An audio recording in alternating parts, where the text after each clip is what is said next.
Massimo Corrado e Riccardo. Scusami, faccio sapere, è ambasciatore all'UNESCO a Parigi, il nostro ambasciatore italiano, e lo ringrazio per come ci ha seguito in questa partita, è stata un'avventura, l'abbiamo fatta assieme e è stata in salita, però ce l'abbiamo fatta, devo dire che l'ambasciata ha lavorato bene, grazie veramente, merita un applauso veramente. E grazie per essere qui oggi. Saluto poi il sovrintendente, il dottor Fabrizio Magani, e grazie per essere qui, il suo primo debutto, esordio qui da sovrintendente, quindi grazie per la presenza.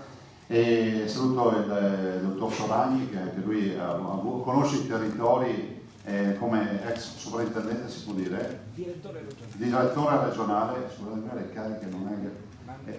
semplifichiamo. Però insomma un uomo che si occupava della bellezza del territorio. E il professor Restucci, che è stato nella partita del comitato scientifico e ovviamente anche lui nostro portabandiera in tutto quello che è stato questa partita, e poi il professor Agnoletti, che alla fine, come si vede, ha chiuso le fila e avrà fatto anche qualche litigata in giro per il mondo. Poi saluto ovviamente tutti i presenti, Podo Saccon e tutti, che poi citerò in più riprese, se no sto qui un quarto d'ora a salutare, dopo saluto tutti gli altri. Mi dicono da passare la parola, e facciamo velocemente così nei passaggi, al sindaco di Conegliano. Grazie per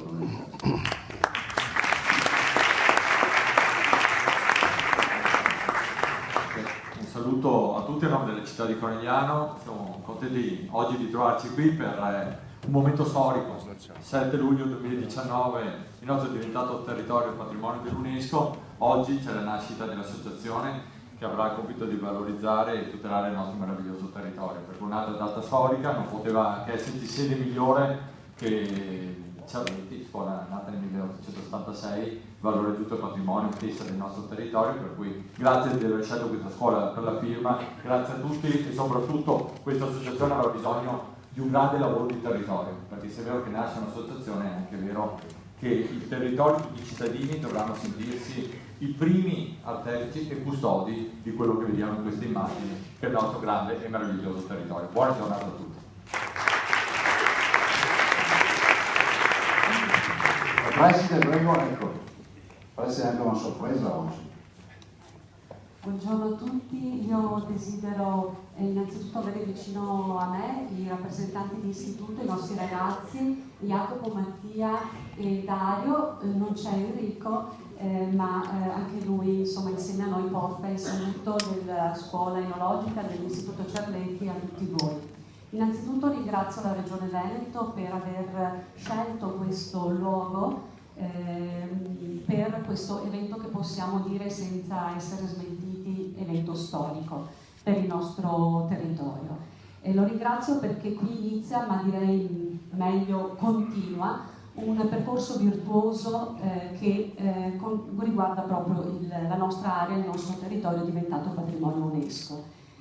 Il saluto a tutti voi, benvenuto ai protagonisti innanzitutto di questa sottoscrizione, di questo importante inizio, al governatore della regione, il dottor Luca Zaia, che è anche particolarmente legato alla nostra scuola dal momento che è un ex allievo, a tutti gli altri sottoscrittori, a coloro che collaboreranno affinché questo percorso possa essere attuato, e a coloro che sono stati invitati oggi, numerosissime autorità. Rivolgo il saluto da parte di tutta la comunità scolastica del Cerretti, che da scuola enologica nata nel 1876 oggi è diventata un vero campus Cerretti, all'interno del quale possiamo veramente dare un'offerta formativa di notevole varietà e qualità.